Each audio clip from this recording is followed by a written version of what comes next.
Grabe, ang kapal ng pag, oh. Sarap lumabas. At ayun, good morning sa inyo. Good evening, good afternoon kung nasaan man kayong lugar. And wala na yung mga kasama ko dito sa bahay. Oh. Si Macy's wala na. Etong bunso namin, wala na rin. At yung panganay namin, wala. Ayan nagising ako ngayong umaga na to na umalis pala sila, hindi man lang nagpaalam sa akin. At ayun, nagpunta si Mrs. dun sa papa niya sa ospital. Teka, meron pa pala ako nitong pantulog ko. Ayun ko muna sa kwarto. Yan, dyan muna yung pantulog ko. So, yung dalawang bata, as usual, nasa market yun, namimili. At nagpainit na rin ako dito ng mga kahoy. Yan, naglagay na ako ng kahoy. At nag-init na rin ako ng aking umagahan ngayon. Super heavy yung aking umagahan. Naku, ang dumi. Patay tayo kay misis niyan. Nagsabugan. Sumabog yung sardinas. Ayan ang dumi Patay. Hindi mo na maglinis. Diretso na sana ako sa labas. Pagkakain, kailangan ko linisin to. Ayun, kakain muna ako. At saan ko lilinisin to ng matindi, di ba? Good morning.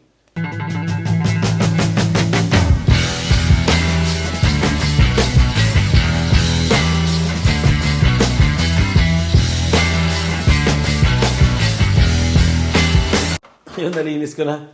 Ayan malinis na ulit yan Mrs., pag na panood mo tong vlog ko nadumihan ko to, tapos nilinis ko ulit Ay, kain muna ako ng magahan. Ayan. Nagkalat na ang tawag dyan. Nagkalat na sardinas. Dito lang kami ni Posty sa labas.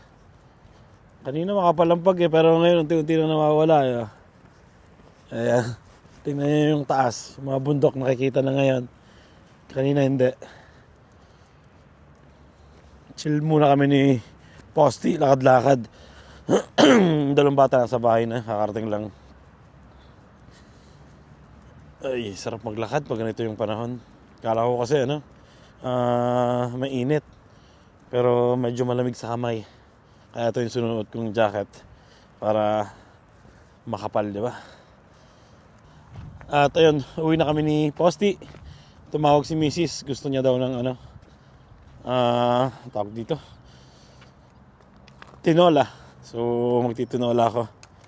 Kasi bumili kami nung sayote nung isang linggo. Alam nyo na, baka mabulok. So kailangan na namin lutuin. Sino yan?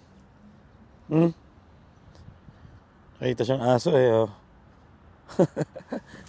Hey! Hi, andito na kami sa bahay. Ayan Papainit na ng bahay. Nandito na rin yung dalawa. Ano nabili niya, Basti? Wala kayong nabili?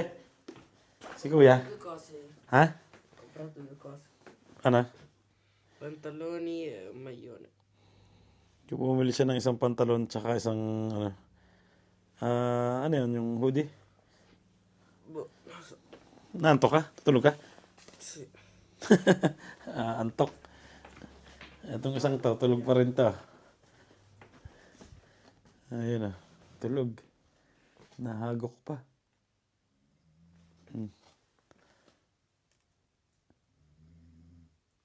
Bumili ako ng mga karne. Pang tinola. Tapos bumili rin ako ng isda. Siguro, panghapunan. Parang masarap yung isda di ba? So, luto na. Tinola. Ay, problema. Saan ako magluluto? Dito na lang siguro. Dalawa kasi itong ganito namin. Yung pang pressure cooker. Kinuha ko kasi yung pinaghugasan ng bigas. Gagamitin kong sabaw ng tinola para mas masarap.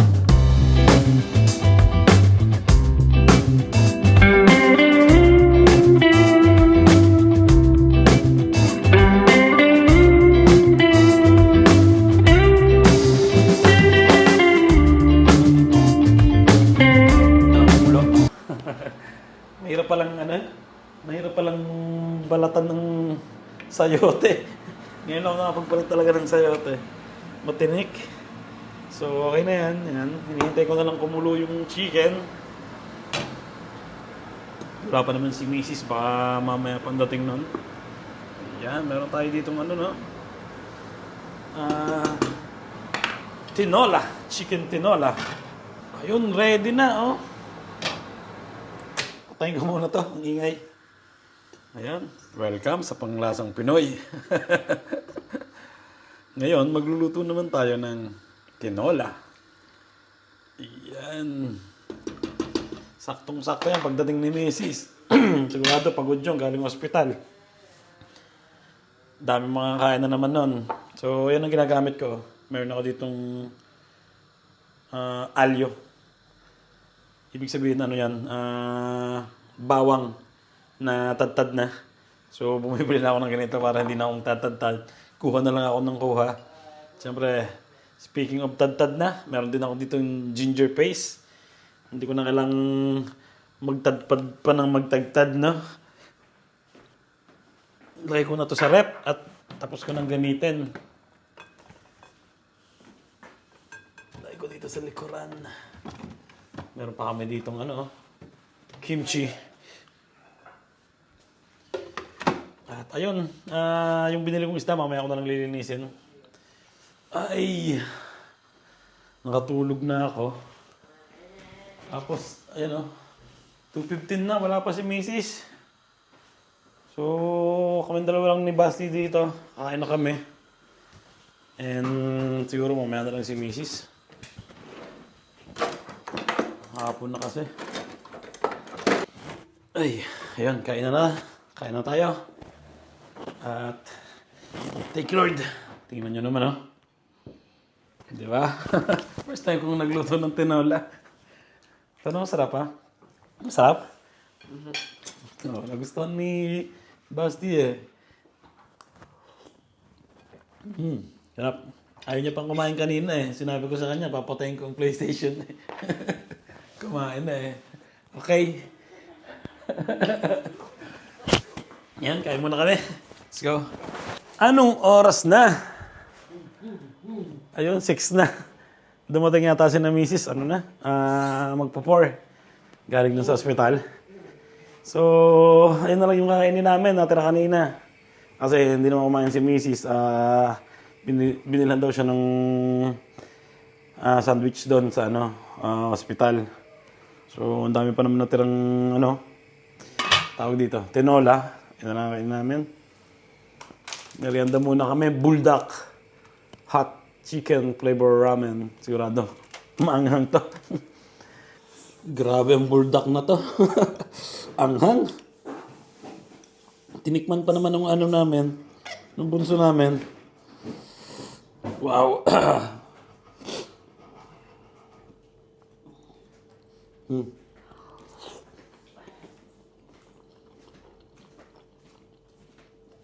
Tapos hindi pa nilahat ni Mrs. yung yung sauce na red. Balik lahat niya yung nilagay niya. Para sobrang anghang na. Pero yung lasa, nakakaakit. Parang pag tinikman mo, gusto mo ulit kumain. Pero manghang. Cheers. Wow. Ay! Mag-8 na. Yan. So, wala naman kami mga lakad ngayon. At naisipan namin ni Mrs. na trabahuhin na yun dapat namin tatrabahuhin bukas. Para bukas wala kami gagawin, di ba? At baka sobrang busy kami bukas kasi darating yung kapatid niya galing Pilipinas. And sigurado mananalubungan kami. Ay, ready na? Dito muna yung mga bata. Total, naglalaro lang naman sila ng PlayStation. Ay. Siguro tapos kami nito mga 10. At least bukas wala na kaming gagawin, di ba? Ito yung susuotin ko. Mas makapal na jacket. Baka malamig ngayon eh. Let's go. Ay. Ayun. Tapos na kami maggasolina. At let's go.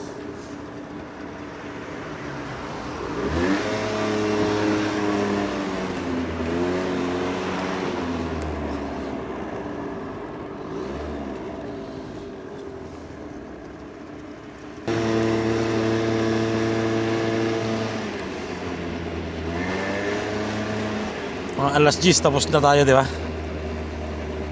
Pati yung Pwede rin. Tatrabahuhin na rin namin yung trabaho ni Mrs. na isang oras dito sa malapit sa bahay.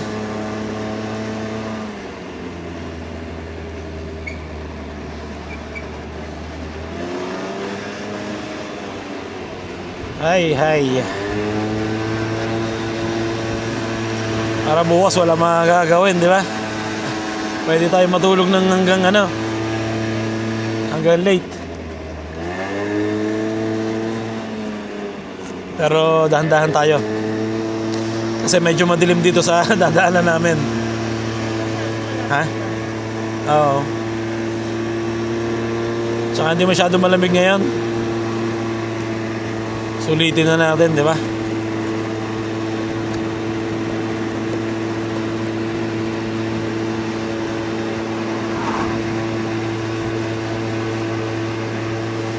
Kita pa kaya ako dito sa camera?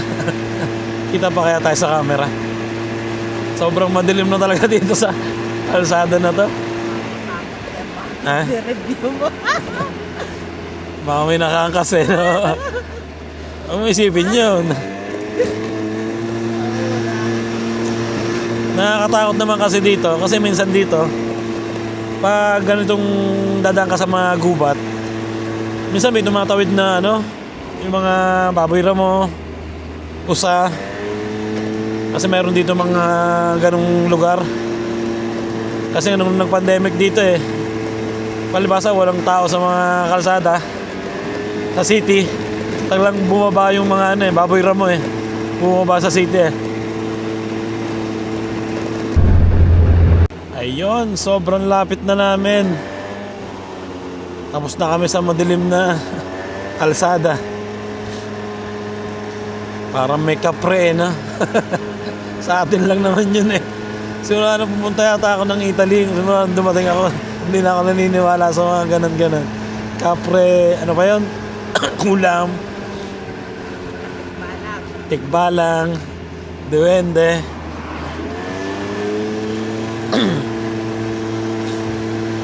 Kasi dito hindi sila naniniwala sa mga ganon May mga malalaking puno, meron daw nakatirang kapre. Pero hindi naman natin, wala naman tayong magagawa, di ba? Yun yung ng ibang tao yun yung yung nire-respeto nila. Kaya respeto rin natin yung nila, di ba? Paniniwala.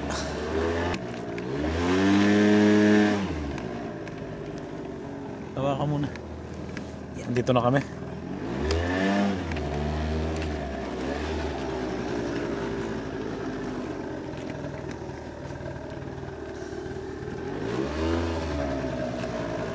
Ayun. Let's go.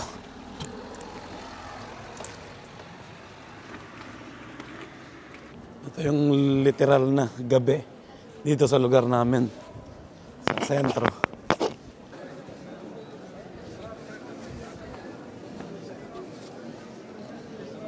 Ayun, kayod muna, kayod. Andito na kami.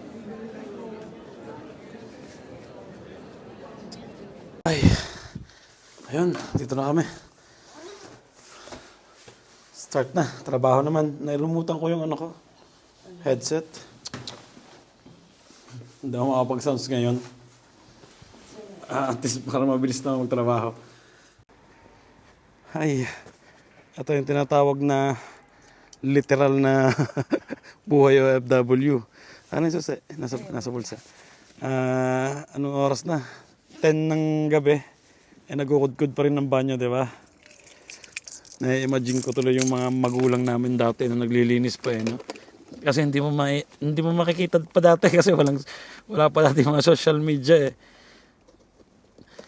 Pero ngayon, makikita mo na daming sa mga reels sa YouTube yung mga nagtatrabaho sa bahay, di ba? Mga kababayan nating OFW. Ay. Ang sarap din pag ganito nakapagtrabaho ka ng yung dapat trabaho mo bukas wala na. Nagawa mo na ngayon. At least bukas hindi kami nagmamadali. Yung kasing problema namin pag may trabaho kami dito. Minsan nagmamadali talaga kami. Kasi walang oras. So ngayon, tapos na.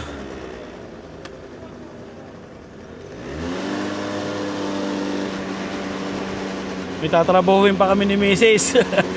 Isang office pa. Trabaho niya naman to, tutulungan ko na lang siya.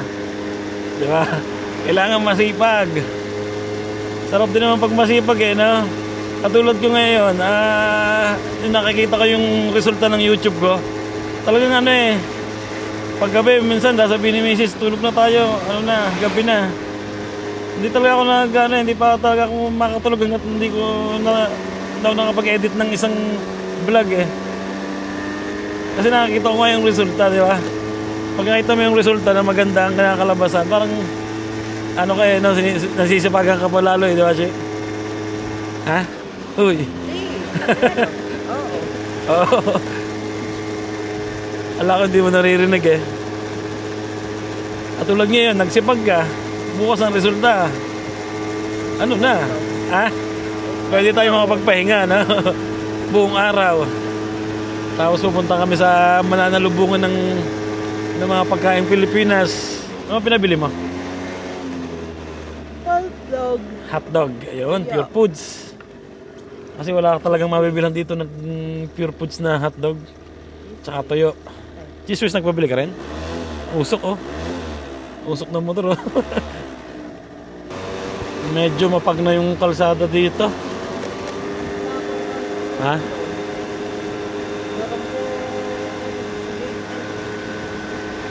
Ano mamaya makikita natin may nakakasal likuran. Ako nga. Cemetery pa naman dadaanan natin. Minsan kasi natatakot ako pag yung mga kurbang kalsada na alam kong marami na aksidente. Doon ako minsan natatakot wag ako talagang dumadaan sa ganun. Yung side mirror ko tinutupi ko sa unahan para hindi ko makita yung likuran ko Kasi maisip mo minsan may nakakasalikuran na. Pero mahira naman mangyari yun dito.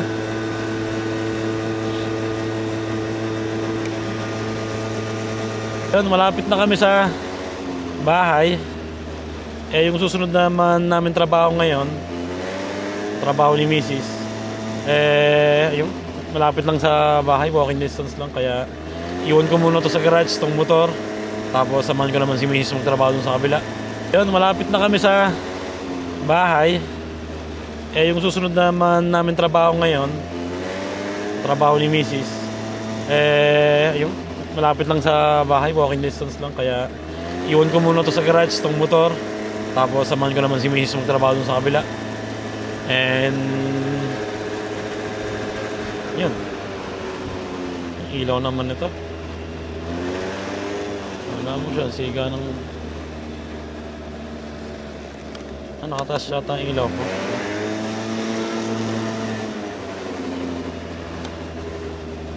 So yan, nagbago na yung isip namin. Bukas na namin tatrabahuhin yung trabaho ni Mrs.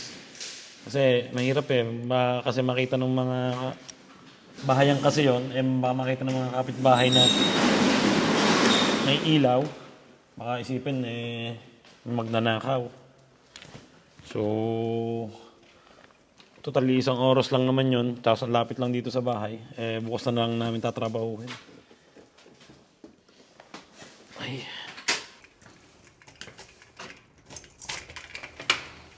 Ay. Parang di mo siya nakakapagod na. Pagod ka? Malabasa siguro. Natulog kami eh. Ang ganda nito. Pang kwarto ni Basti ah. Ano yan? Lagay ang bola. Ano yan? Okay, sa temo. Temo. Ito kaya, pang Maganda ganda kaya yan? Kailan kami yan? Gawa na lang tayo. Ang ganda na. Para hindi puro nasa sahig ng bola. Talupin siguro. Nilinis yung kampanya naman natin. Sa tina. Si Mrs. walang kapaguran eh. Maglilinis pa daw siya ng banyo eh. Oh, sure, my love. Baka ako matutulog na. How are you? May pijama na ako. At pantok muna tayo. Premyohan muna natin yung sarili natin, di ba? Yan o. Binili ko ito nung isang araw. Kukunti na yung laman. Hennessy. Medyo pricey pero masarap. Kailangan, di ba? Minsan premyohan nyo rin yung sarili nyo, di ba? Kaya inom muna ako ng konti, pampatulog. At ayun, hanggang dito na lang yung vlog ko ngayong araw na to. Sana nag-enjoy kayo. At ingat palagi. Ayun. Sasalin muna ako nito. Sa-shot muna tayo ng konti. Ayan. Okay na yan. So, ayan. Ingat palagi. At salamat sa panonood. God bless sa inyo. At yun lang. Ciao.